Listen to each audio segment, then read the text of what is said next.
Celebrated by young Polish nationalists and fascists for trying to stop communism in South Africa.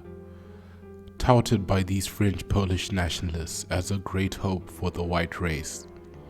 Football fans in the stands can sometimes be seen carrying scarves with his likeness on them.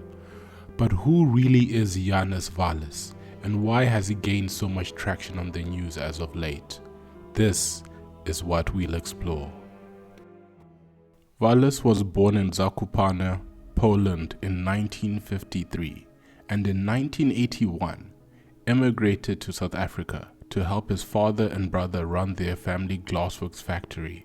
The same year Poland faced the martial law introduced by the communist regime of General Jaruzelski.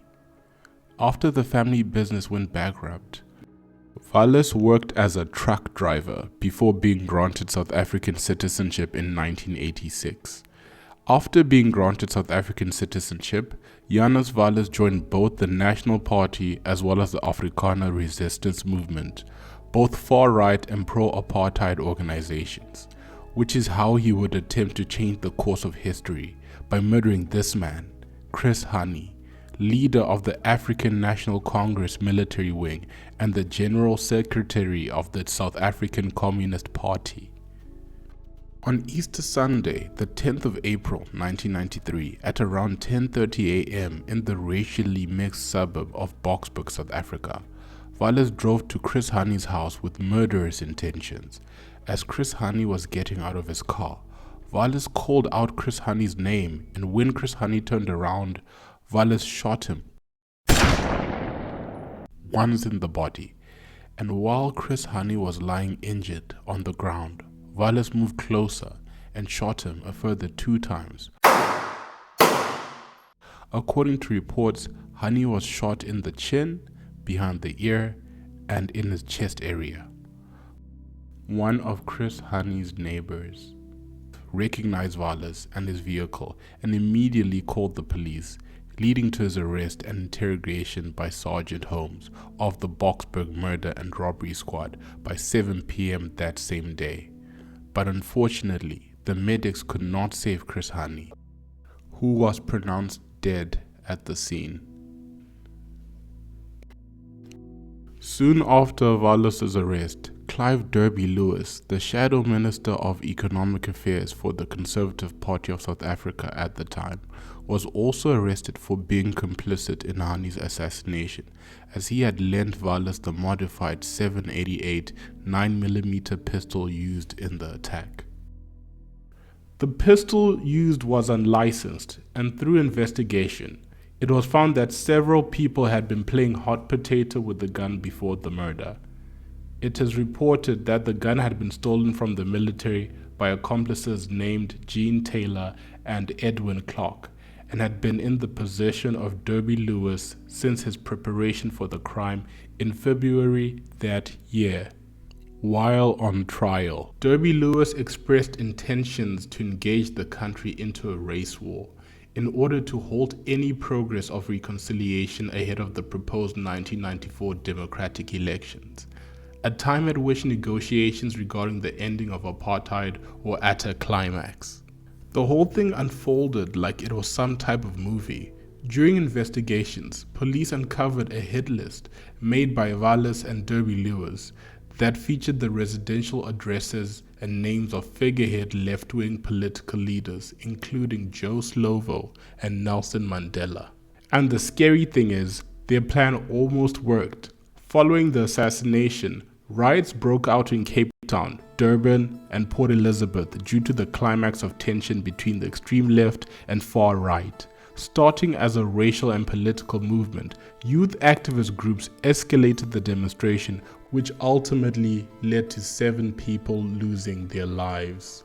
Now, what stopped South Africa descending into a civil war after the assassination was down to a combination of factors. Firstly, arresting Walus within hours of the murder helped to dispel some of the suspicions that the attack had been planned by the South African security forces. Secondly, and maybe even most importantly, was a televised address to the nation that same evening by Nelson Mandela. A man of passion, of unsurpassed courage has been cut down in the prime of his life. Chris Hani is known to all of us, loved by millions, hated only by those who fear the truth. We say to all South Africans, black and white, that the day of truth will dawn. So instead of leading to an explosion of violence, Hani's murder demonstrated to the whole of South Africa that only the ANC leadership could hold the country together at the time. Rather than stopping negotiations, the process was sped up, and on the 1st of June, just 7 weeks after Hani's death, the negotiating council agreed that the 27th of April, 1994, would be the date of South Africa's first ever non-racial democratic election. Now, after their arrest, both Walus and Derby Lewis were convicted by the Supreme Court of Johannesburg and were sentenced to death. However, due to renewed constitutional ruling in 1994, their sentences were commuted to life sentences that until 1997 did not permit the application of future parole or amnesty. At his trial, Janusz Walus never testified. The wife of Derby Lewis, gay Derby Lewis, was also tried by the Supreme Court in Johannesburg. However, she was acquitted despite her involvement within the Conservative Party up to 1989. Nelson Mandela established the Truth and Reconciliation Commission, TRC, in December 1995 to enable the exposure of all political crimes during apartheid in an attempt to assist South Africa's transition to democracy. In 1997, Walus and Derby Lewis applied for amnesty to the Truth and Reconciliation Commission on the grounds that their actions were political in nature and that the assassination was a result of orders from the Conservative Party.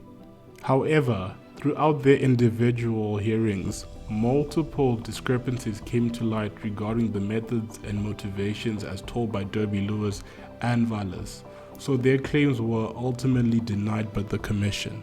Throughout his sentence, Derby Lewis continued to apply for parole, which was accepted after several failed attempts due to the terminal condition of his lung cancer in June 2015.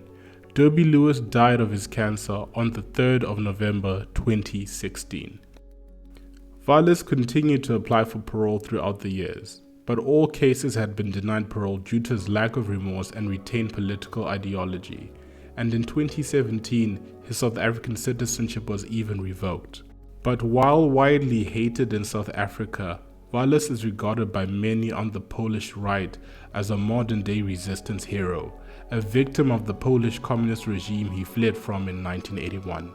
His killing of Hani is seen as motivated by a determination to prevent the imposition of communism in South Africa under the guise of black majority rule. Walus has even become a cult figure among right-wing Polish football fans. They frequently display banners at matches with his portrait and slogans such as "Free Janusz Walus" and "Stay strong, brother." When football fans gathered at Poland's holiest monastery in southwestern Poland for a patriotic pilgrimage in 2017, a priest led the congregation in prayer for Walus's release. Walus's release is supported by a number of politicians in Poland. Several ministers have argued that he is a political prisoner, while Jan Zarin, a senator of the ruling Law and Justice Party, described his continuing detention as the result of personal vengeance from part of the South African elite. Walus is sometimes described as the last cursed soldier, which is a reference to Polish resistance fighters who were tortured and executed by the communist authorities in the Stalinist era, which implies that Hani's murder constituted a continuation of this same struggle. A Polish reporter who interviewed Walus in 2018 told BBC that, quote, "Walus told me that he was very sorry for killing Hani, but he never regretted killing a communist leader. He told me there was a war in South Africa and he felt like a soldier. he still believes in the system of racial segregation and that whites and blacks should live apart. Unquote. Definitely sounds like someone truly sorry for murdering another person in cold blood. I'm being sarcastic, by the way. But unfortunately, it doesn't end there.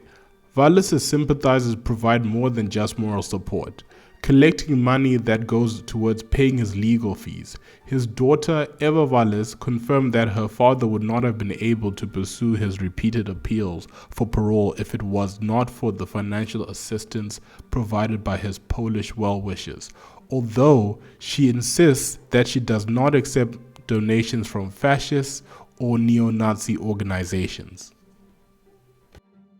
This brings us to the present day, where on the 21st of November 2022, the Constitutional Court, led by Chief Justice Raymond Zondo, ordered the release of Walus on parole after 29 years. The court stated that Walus had met all requirements for parole and that he was a model prisoner and that he had shown remorse for the murder. Now, since Janusz Walus's citizenship was revoked in 2017, there were fears that he may be deported back to Poland, where he would serve no parole and be treated like a king by white nationalists once he arrived there. However, Home Affairs of South Africa has come out and released a statement that they will grant Janusz Walus permanent residency upon release, so he may serve his parole within the country of South Africa. So it seems the only way of getting a quick permanent residency approval in South Africa is to almost start a civil war. Of course, I'm joking. Please don't go around doing that and do not harm anybody. Now, since the ruling, multiple people have been quite upset by this, with Chris Hanni's widow, Limpo Hani, being outwardly outspoken about the decision itself. A letter about governance of minister, he should just have gone straight to the point, you know. But let me tell you, this country is finished. Where in this country, a foreign white can come into South Africa, kill my husband. I don't know if you heard, Zondo never referred to my family, to myself, to my children, and the trauma and the suffering. He couldn't give a shit. Sorry for my French. ANC ministers of parliament have been seen protesting outside of parliament, which is a weird one for me because it's just like me protesting outside my own house. Like, who am I really inconveniencing there really? But also hundreds of other South African citizens have been marching in protest of Walus's imminent release. A monument of Chris Hanni's has also been vandalized, but it is currently unclear as to who committed this act of vandalism and what the motive behind this action even was.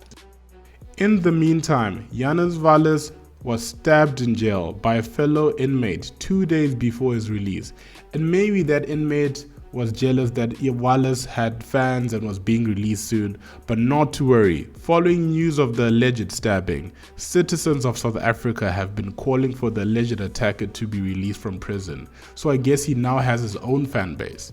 And as of the time of this recording, Janusz Walus has actually not been released from prison as of yet, as he needs to be medically cleared after the alleged stabbing. But to be honest, I think he's fine, so for anyone who was worrying about him, don't worry, he'll be good. He's fine.